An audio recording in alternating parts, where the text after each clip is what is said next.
은혜가 더 크다. 카일 아이들먼. 파트 2. 은혜가 더 크다. 내 상처보다. 6장. 나의 큰 보복보다 더 큰 승리의 은혜. 당신이 사역을 한다면 어떤 사람들은 당신을 전혀 좋아하지 않을 것이다. 사람들이 너무 없애고 싶어서 결국 십자가에 못 박은 사람을 당신이 계속 이야기해서 곤란에 처할 수 있다는 걸 누가 알았겠는가? 신학교에서도 말해주지 않았고 교회의 직무 해설서에도 나와 있지 않지만 그것은 사실이다. 나는 격려의 말도 많이 듣고 그것에 감사하지만 나를 증오하는 메일도 많이 받았다. 몇 년 전에는 특별히 아주 심한 메일을 받기도 했다. 다른 주에서 내 설교를 온라인으로 듣던 사람이 보낸 것인데 혹독한 비판을 넘어 그저 혐오로 가득 찬 글이었다. 솔직히 너무 극단적이라 나는 약간 재미있다는 생각도 들었다. 일생의 대부분을 사역자로 사셨던 내 아버지도 그걸 보면 웃으시고 또 내가 균형 잡힌 시각을 갖도록 도와주실 것 같아 그것을 아버지께 보내드렸다. 약 10분 뒤에 아버지께서 답장을 보내셨다. 사실은 이메일을 하나 전달하셨는데 그것은 내게 혐오 메일을 쓴 그 사람에게 아버지가 보낸 답장이었다. 세상에서 가장 부드럽고 온유한 우리 아버지가 나를 변호하시려고 강경한 말로 이메일을 써서 그 사람에게 보내신 것이다. 내가 그렇게 해달라고 부탁하지도 않았는데 아버지는 나를 옹호해 주셨다. 나는 아버지가 그 사람에게 보낸 이메일을 읽으면서 약간 쑥스러웠다. 성인으로서 나는 굳이 아버지가 운동장으로 와서 나를 괴롭히는 아이에게 뭐라고 해주기를 원치 않았다. 하지만 지나고 나서 보니 아버지가 재빨리 나를 변호하고 나를 보호해주기 원하셨을 거라고 예상했어야 했다. 그것이 자식을 사랑하는 아버지들이 하는 일이다. 지금 생각해보면 사실 나는 그 증오에 찬 이메일 때문에 기분이 나쁘지는 않았다. 그 글을 쓴 사람을 몰랐기 때문이다. 그 사람과 아무 관계가 없었기 때문에 마음이 아프지도 않았고 그 사람을 용서하기도 쉬웠다. 하지만 친분이 있었다면 어땠을까? 누군가가 의도적으로 당신을 해치려 할 때 그 사람이 당신이 아는 사람이고 믿고 의지하는 사람이고 사랑하는 사람이라면 당신은 어떻게 하겠는가? 좀 더 구체적으로 생각해보자. 당신은 어떻게 용서하겠는가? 당신이 알던 누군가가 당신의 삶을 비참하게 만들려고 했다면? 못된 이웃이 당신의 가정생활을 악몽으로 만들었다면? 어머니가 끊임없이 당신에게 소리를 지르고 당신을 무시했다면? 당신의 아버지가 당신을 완전히 무시하는 것 같아 보인다면? 친구가 당신을 배신했다면? 직장 동료가 모질고 교활하게 행동한다면? 배우자가 바람을 폈다면? 친척이 당신을 학대했다면? 당연히 당신은 상처를 받고 화가 날 것이다. 하지만 성경에서 바울은 우리에게 이렇게 말한다. 분을 내어도 죄를 짓지 말며 해가 지도록 분을 품지 말고. 에베소서 4장 26절. 화가 나는 것은 자연스럽고 때로는 적절하기도 하다. 하지만 분노가 원망으로 변하면 그것은 독이 된다. 우리는 그것을 제거해야 한다. 해가 지고 나면 그런 감정들이 당신의 일부가 될 수 있다. 당신이 당한 일이 당신의 정체성을 형성하기 시작한다. 당신에게 한 말들이 당신을 규정하기 시작한다.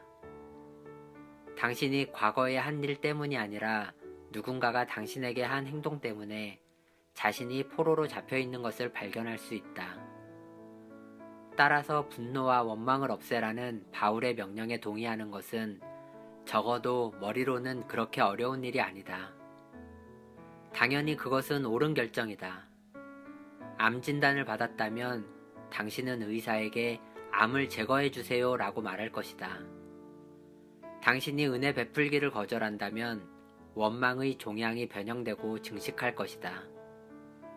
분노가 삶의 모든 영역으로 전이되는 것은 시간 문제다.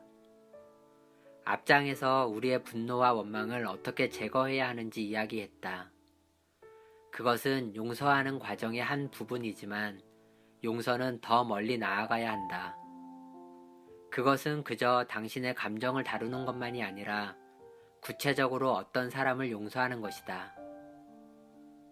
당신을 아프게 하는 감정들을 내려놓는 것과 당신에게 상처 준 사람을 놓아주는 것은 다른 문제다.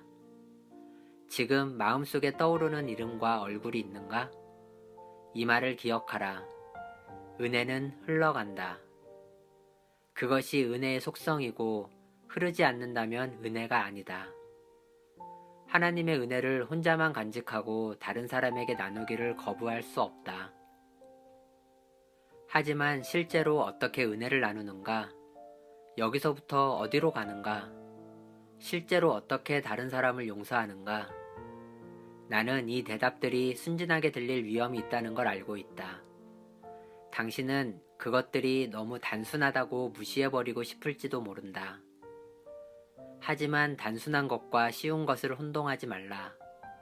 앞으로 이 은혜의 여정에서 쉬운 단계는 없다. 바울이 분노를 버리고 용서와 은혜를 베푸는 것에 대해 이야기하니까 당신은 바울이 실제로 이것을 실천해야 할 일이 있었는지 궁금할지도 모르겠다. 실제로 누군가를 용서해야 할 일이 없었다면 용서에 관하여 경건하게 들리는 상투적인 말을 해주기는 쉽다. 어쩌면 바울이 그랬을지도 모른다. 그 일을 실행할 필요가 없었기 때문에 자기가 무엇을 말하고 있는지 몰랐을 수도 있다. 그런 사람을 진지하게 받아들이기는 어렵다. 하지만 그렇지 않다. 의도적으로 바울을 해치려 하는 사람들이 있었다. 바울은 가끔씩 오는 매몰찬 이메일보다 더 심한 것을 받는 입장이었다. 그를 힘들게 하는 사람들이 많이 있었지만 특별히 두 사람을 지적하고 싶다. 바울이 성경에 쓴 책들 중 일부는 교회들을 향해 쓴 글이다. 예를 들면 앞에서 바울이 에베소, 현대의 터키 도시에 있는 교회에 쓴 편지를 살펴보았는데 그것이 에베소서다. 신약 성경에는 바울이 특정 교회 지도자들에게 쓴 다른 책들도 있다. 바울이 교회에 쓴 편지와 그 교회 지도자에게 쓴 편지를 서로 맞추어 보는 것도 종종 도움이 된다. 디모데 전후서는 바울이 에베소 교회의 지도자였던 디모데에게 쓴 편지다.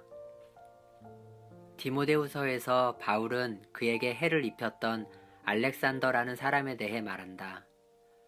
자세히 말하지는 않지만 간단하게 구리 세공업자 알렉산더가 내게 해를 많이 입혔음에 라고 했다. 디모데후서 4장 14절. 다른 번역본에는 그가 나를 몹시 괴롭혔다고 되어 있다. 바울이 자기가 당한 모든 일들을 이야기하고 불평하는 데 열중하지 않지만 여기서 우리는 상처받았다는 것을 인정해야 한다는 것을 배우게 된다. 때때로 우리는 아무 일도 없는 것처럼 행동하며 상처를 숨기려고 하는데 그러면 아무 소용이 없다. 인정하지 않으면 용서할 수 없기 때문이다. 일단 내가 당한 일을 인정하면 본능적으로 뭔가 안갚음을 하려 들게 된다. 나는 복수해야 한다. 나는 보복할 권리가 있다. 응징할 권리가 있다. 손해를 인정했으니 이제 수금을 하겠다는 것이다. 그것이 어떤 사람이 가한 상처를 극복하는 다음 단계처럼 보인다. 알렉산더가 큰 해를 끼쳤다는 것을 인정한 후에 바울은 계속해서 주께서 그 행한 대로 그에게 갚으시리니 라고 말한다. 디모데후서 4장 14절. 바울은 자기가 받은 상처를 축소하는 게 아니고 다만 자기가 보복할 권리를 포기하는 것이다. 그는 보복할 권리를 포기하는 서류에 서명하고 있다. 이것은 분노의 감정을 버리는 것과 다르며 죄 지은 사람을 하나님께 넘겨드리는 것이다. 우리 안에는 이런 생각이 있다. 내가 받은 만큼 갚아주면 용서할 거야. 내가 느낀 걸 그들도 똑같이 느끼게 하면 그들을 용서할 수 있어. 하지만 그것은 용서가 아니라 보복이다. 성경은 로마서 12장 19절에서 이렇게 말한다. 너희가 친히 원수를 갚지 말고 하나님의 진노하심에 맡기라. 기록되었으되 원수 갚는 것이 내게 있으니 내가 갚으리라고 주께서 말씀하시니라. 로마서 12장 19절. 정의는 하나님의 일이다. 보복할 권리를 주장하는 것은 자신을 하나님의 자리에 두는 것이다. 하나님, 저는 하나님이 이 문제를 해결하실 수 있다고 생각하지 않습니다. 하나님이 저를 보살펴 주신다고 믿지 않습니다. 그래서 이 상황을 저 스스로 처리할 것입니다. 라고 말하는 것이다. 로마서 12장의 그 구절을 읽으면 나에게 증오에 찬 이메일을 보낸 사람에게 우리 아버지가 보인 반응이 떠오른다. 어떤 의미에서 나는 그 비판자의 이메일을 내 아버지께 전달하면서 아버지의 진노하심에 맡긴 것이다. 아버지는 그것을 읽고 원수 갚는 것이 내게 있으니 내가 갚으리라고 말씀하셨다. 나는 아버지가 그렇게 하기를 원하지 않았지만 자식을 사랑하는 아버지로서는 그렇게 하지 않을 수가 없었던 것이다. 앞장에서 마치 DVR에 녹화해둔 영화처럼 우리가 당한 일들을 계속 돌려볼 수 있다는 이야기를 했다. 문제는 반복해서 볼 때마다 우리가 겪은 일의 무게가 점점 더 무거워진다는 것이다. 그러다가 결단해야 할 시점이 온다. 이 짐은 제가 짊어지기에 너무 무겁습니다. 그 사람이 제게 한 짓이 계속 저를 짓누르게 하지 않겠습니다. 하나님, 그것을 하나님께 맡길게요. 우리가 받은 고통뿐만 아니라 우리를 그렇게 만든 그 사람까지 하나님께 맡기는 것이다. 바울이 왜 자기에게 해를 끼친 이 사람에 대한 얘기를 디모데에게 하고 있는지 알아차렸기를 바란다. 바울은 다음 구절에서 이렇게 말한다. 너도 그를 주의하라. 그가 우리 말을 심히 대적하였느니라. 디모데후서 4장 15절. 바울은 자신의 권리를 포기했지만 디모데를 보호하려 했다.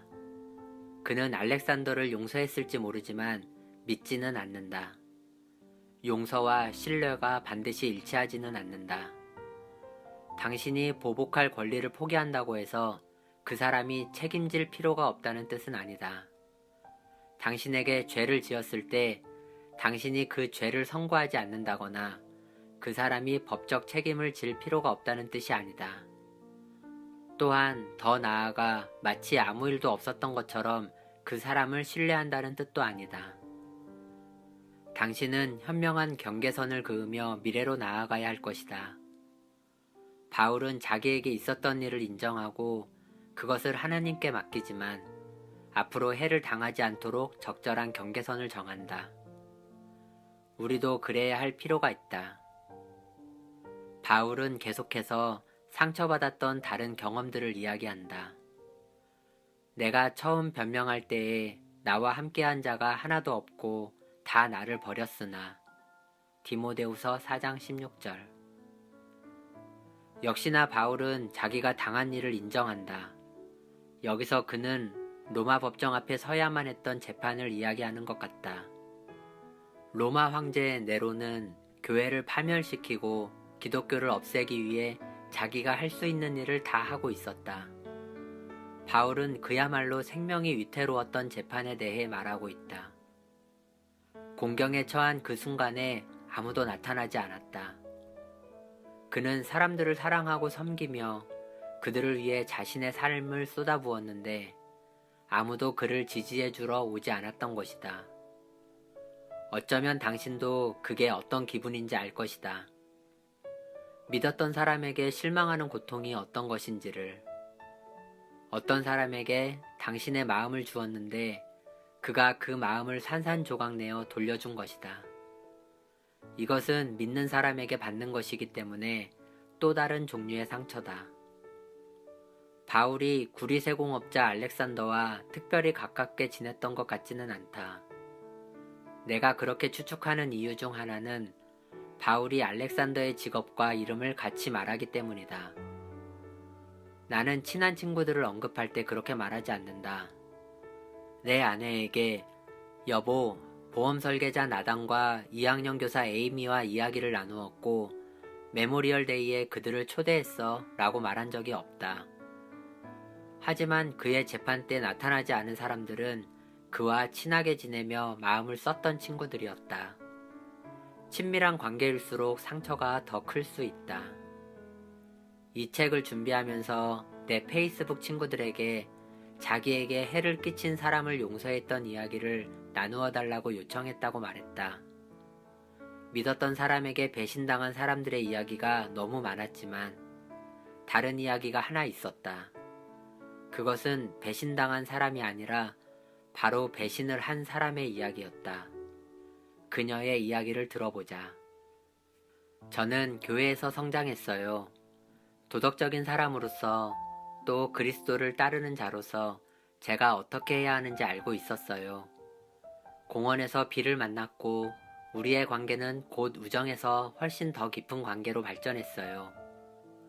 우리의 이기적인 욕망이 더 해로웠던 이유는 그가 유부남이었기 때문이었죠. 우리는 지조를 지키고 관계를 끊으려 했지만 이기심을 이길 수 없었어요. 그리고 우리의 비밀이 드러나게 되었어요. 제가 임신을 했거든요. 제 손에 든 임신 테스트기가 저의 죄를 깨우쳐 주었어요. 저는 그를 사랑했지만 그 지역을 떠나 더는 그의 삶을 망가뜨리지 않겠다고 했어요. 우리의 상황에서 제가 더 비난받을 만하다고 느꼈던 건 고의로 하나님의 음성을 무시했기 때문이에요. 그 사람은 아내를 배신한 사실을 밝히고 이혼을 요구하기로 했어요. 그 부부는 8년 동안 함께 살아왔고 자식은 없어요. 빌의 아내는 리사였다. 남편이 외도했다는 걸 알고 그녀가 얼마나 충격을 받았을지 상상이 가는가? 그뿐 아니라 이 다른 여자는 그의 아이를 임신했고 무엇보다도 자기 남편이 이혼을 원했다. 상상할 수 있겠는가? 슬프게도 우리 중 어떤 사람들은 굳이 그것을 상상할 필요가 없다. 바울은 배신당한 감정을 말하고 있다. 그는 그 사람들을 사랑했고 그들에게 헌신했지만 그들은 모두 바울을 저버렸다. 바울의 심정은 어떠했겠는가? 그는 그들에게 허물을 돌리지 않기를 원했다. 내가 처음 변명할 때에 나와 함께한 자가 하나도 없고 다 나를 버렸으나 그들에게 허물을 돌리지 않기를 원하노라. 디모데후서 4장 16절. 실제로 바울은 보복할 권리를 포기할 뿐만 아니라 그들이 그 죄 때문에 비난받지 않기를 바라며 그들을 위해 기도한다. 그것은 사도행전 7장에서 본 스데반의 기도, 십자가에 달리신 예수님의 기도와 같은 것이다. 예수님이 누가복음 6장 27, 28절에서 우리에게 가르치신 것이다. 너희 원수를 사랑하며 너희를 미워하는 자를 선대하며 너희를 저주하는 자를 위하여 축복하며 너희를 모욕하는 자를 위하여 기도하라. 누가복음 6장 27, 28절. 어쩌면 당신은 이 구절을 읽는 순간 당신을 모욕했던 사람의 이름과 얼굴이 떠오르면서 그것이 불가능하게 들릴 것이다. 잠깐, 저에게 상처 준 사람을 위해 제가 기도해야 한다는 말입니까? 그렇다. 사실 이것이 다른 무엇보다 더 당신을 용서와 은혜의 길로 인도할 것이다. 1960년 루비 브리지스는 흑인 최초로 백인들만 다니는 학교에 다니게 되었다. 6살 소녀 루비는 흑백 통합 교육을 하는 두 군데의 초등학교에 입학할 신입생 4명 중 하나로 선발되었다. 그런데 불행히도 혼자서 루이지애나주의 윌리엄 프란츠 초등학교로 가게 되었다. 처음 등교하는 날 몇백 명의 시위자들이 밖에 모였다. 그녀는 어떤 사람이 관 속에 흑인 인형을 넣고 가는 걸 보았다. 사람들은 루비에게 침을 뱉고 욕을 했으며 그녀는 생명의 위협을 받았다. 루비는 이 고통을 감당할 수 있게 도와줄 의사 로버트 콜스를 찾아갔다. 그는 루비가 모든 상황에 너무 잘 대처하고 있는 것이 이해되지 않았다. 왜 그녀가 화를 내거나 슬퍼하거나 우울해하지 않는지 이해할 수가 없었다. 어느 날 아침 루비의 선생님은 루비가 자신에게 저주를 퍼붓는 성난 군중 앞에 멈춰 서는 것과 루비의 입술이 움직이는 걸 보았다. 그녀는 콜스 박사에게 그 이야기를 했고 그는 나중에 루비를 다시 만났을 때 그 무리에게 무슨 말을 했는지 물었다. 그러자 루비는 이렇게 말했다. 그 사람들한테 말한 게 아니고요. 그 사람들을 위해 기도하고 있었어요. 훗날 루비는 자신의 회고록 나의 눈을 통해 Through My Eyes에 이렇게 기록했다. 우리 어머니와 목사님은 항상 이렇게 말씀하셨다. 내 원수들과 너를 괴롭히는 사람들을 위해 기도해야 한다. 그래서 나는 그렇게 했다.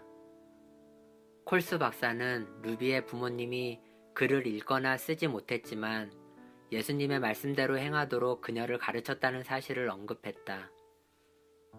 예수님이 원수를 위해 기도하라고 하셔서 그녀는 그렇게 행했고 그 덕분에 모든 원망과 분노를 버릴 수 있었다. 우리는 예수님의 말씀대로 행해야 한다.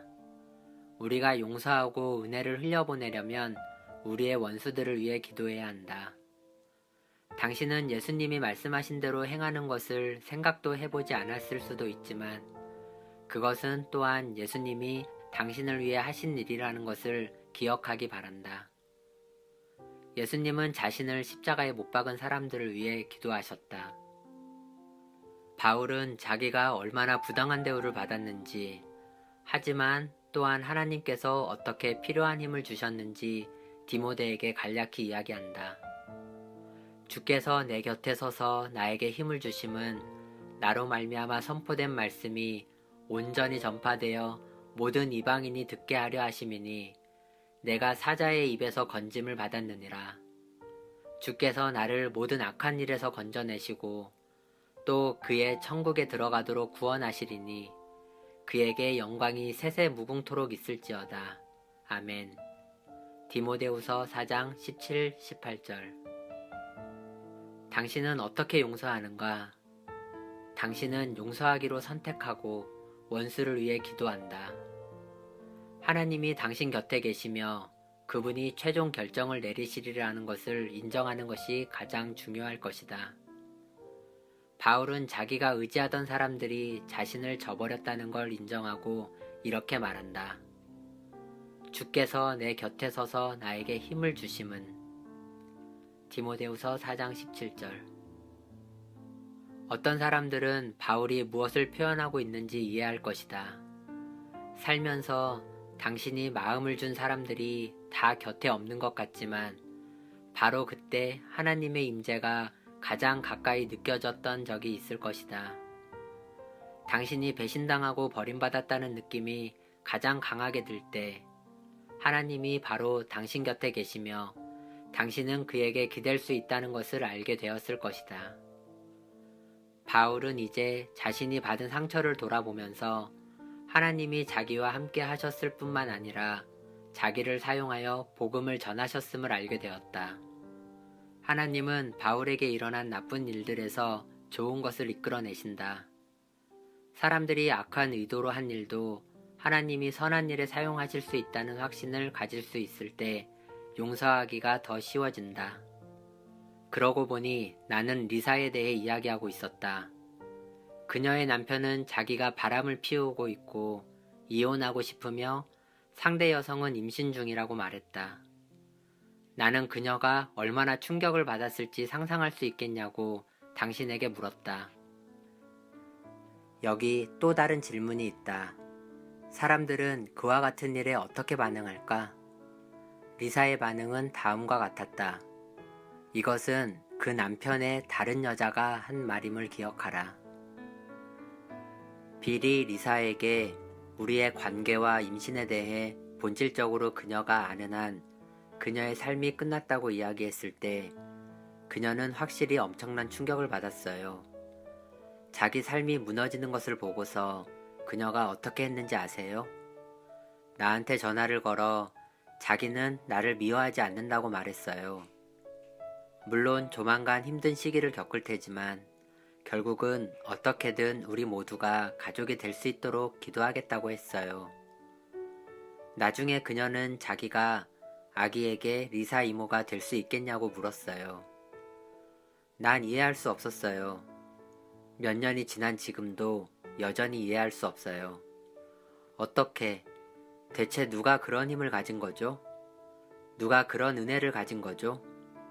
그녀는 절대 그런 대우를 받을 사람이 아니었고, 당연히 우리에게 분노할 만했는데도 우리 아들이 태어난 후 우정과 참된 사랑을 아낌없이 베풀어 주었어요. 빌은 아직 예수님을 몰라요. 하지만 리사와 난 그를 위해 함께 기도하기 시작했어요. 그가 모든 상황을 통해 예수님의 사랑과 은혜를 알게 해달라고 기도했어요. 그녀의 은혜는 매일 나를 겸손하게 만들어요. 어떠한 말로도 그녀의 용서를 표현할 수가 없어요. 그것을 표현할 유일한 단어는 예수님일 거예요.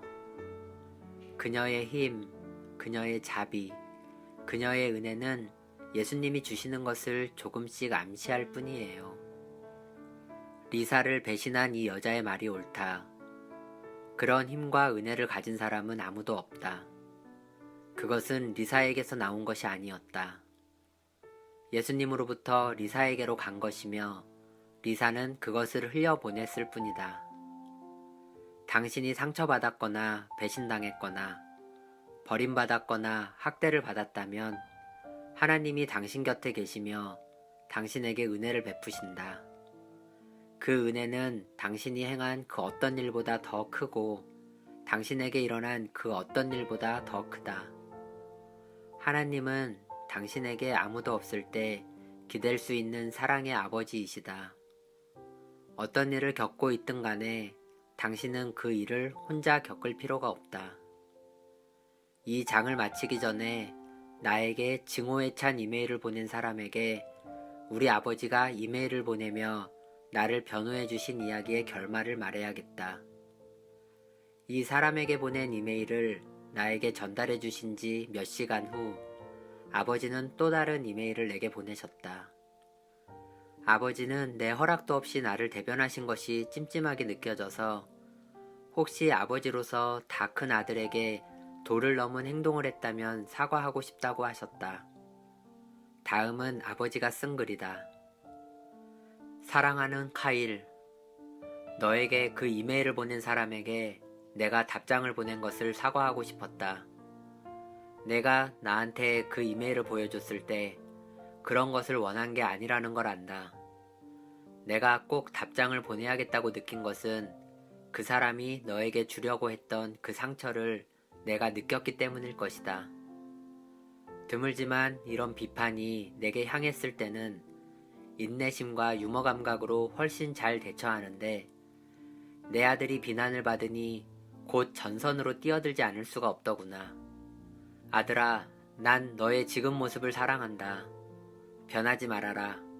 계속 성장해가라. 나는 더 이상 대응하지 않을 것이고 너도 이것을 잊어버리길 바란다. 사랑을 담아 아버지가. 우리 아버지는 내 편이시다. 누가 나에게 덤벼들면 바로 알아채고 내가 원하든 원치 않든 내가 당황하든 말든 간에 그 사람을 처리해야만 할 것이다. 아버지가 누구 편을 들지는 조금도 의심할 여지가 없다. 그는 항상 나를 위하시며 내 편을 들어주신다. 당신에게 그와 같은 육신의 아버지가 있는지는 모르지만 하늘 아버지가 계신다는 건 안다. 그분이 당신의 상처를 다루시게 하라. 그 사람을 하나님께 맡기고 하나님이 그를 다루어 주실 것을 신뢰하라. 그분을 의지하라. 그분이 당신을 지켜주신다. 은혜가 더 크다. 카일 아이들먼.